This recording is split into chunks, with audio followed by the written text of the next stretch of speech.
However, I am a historian of Penang, and I'd like to begin my rundown, or as he is described by Kaping, by looking at the history of elections in Penang.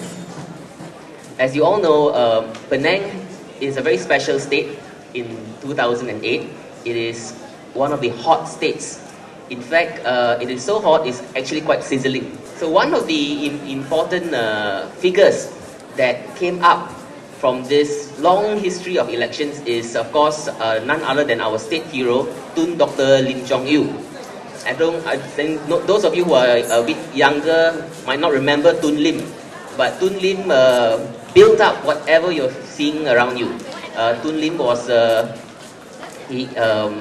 founder of the Radical Party in the 1950s, and then, of course, he was also president of the MCA before eventually starting the United Democratic Party, and of course, Parti Gerakan Rakyat.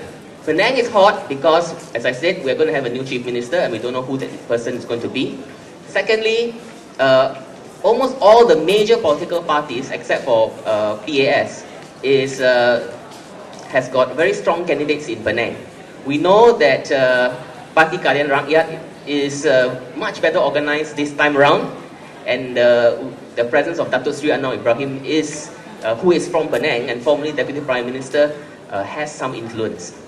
By going around, and I've conducted electoral polls as well for Penang, 4 key issues came out as very important for the voters in Penang.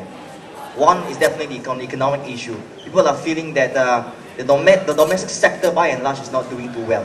If you go around, you find that in terms of retail activities, in services industry, and also in tourism, Penang doesn't seem to be in the forefront. So if you look at the list of candidates against, candidates who are actually embroiled in controversies are still being put back in the electoral list as candidates. So this itself, I think, may pose some credibility problem to the government. But then again, post-election, I think what the people will be looking at is a cabinet lineup, whether credible and good winners will be put into the cabinet list. Would that be a revamp? I think that is something that's post-election issue that the people would like to look at.